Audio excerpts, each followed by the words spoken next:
आपण दररोज संख्यांची तुलना करत असतो. मग ते आपले गुण असोत, वस्तूंच्या किमती असोत किंवा अंतर असो. या संख्यांची तुलना कशी करायची याचे गणितामध्ये काही तंतोतंत नियम आहेत.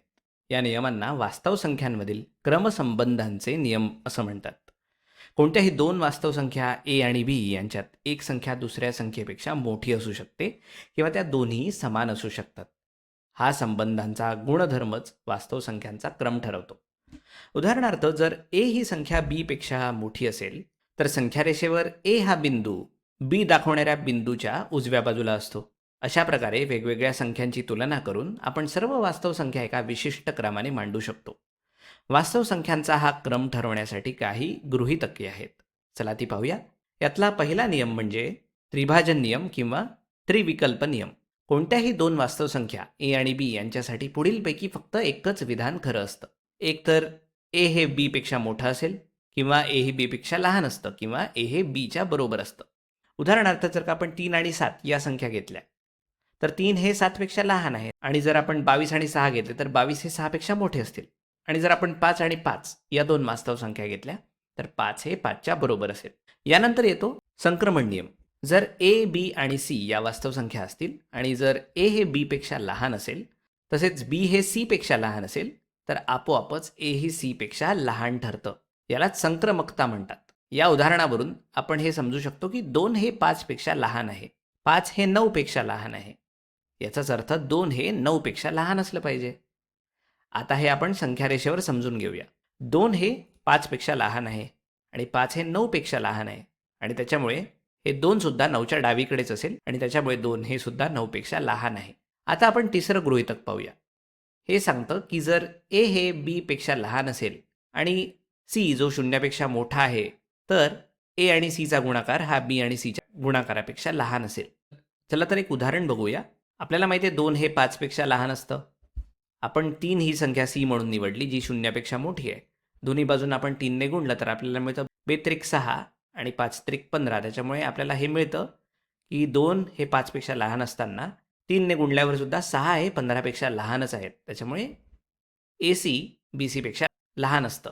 चौथं गृहीतक असं सांगतं की जर ए हे बी पेक्षा लहान असेल तर ए अधिक सी हे बी अधिक सी पेक्षा लहान असतं.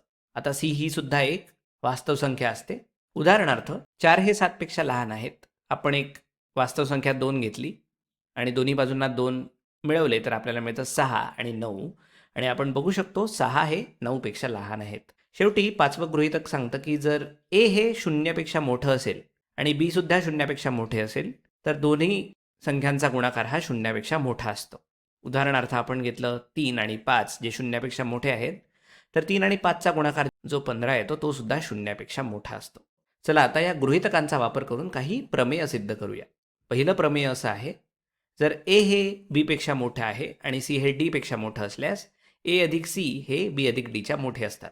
चला हे समजून घेऊया. आपल्याला दिलं आहे की ए हे बी पेक्षा मोठे आहे. आता चौथ्या गृहीतकानुसार जर आपण दोन्ही बाजूंना सी मिळवले तर आपल्याला मिळतं ए अधिक सी हे बी अधिक सीच्या मोठे आहेत. याला आपण विधान 1 म्हणूया. त्यानंतर आपल्याला दिलं की सी हे डी पेक्षा मोठा आहे. आता दोन्ही बाजूंना बी मिळवूया. तर चौथ्या गृहीतकानुसार बी अधिक सी हे बी अधिक डी पेक्षा मोठे मिळते. याला आपण विधान 2 म्हणूया. विधान 1 आणि 2 यांच्यावरून आपल्याला मिळतं की ए अधिक सी हे बी अधिक सीच्या मोठा आहे आणि बी अधिक सी हे बी अधिक डीच्या मोठा आहे.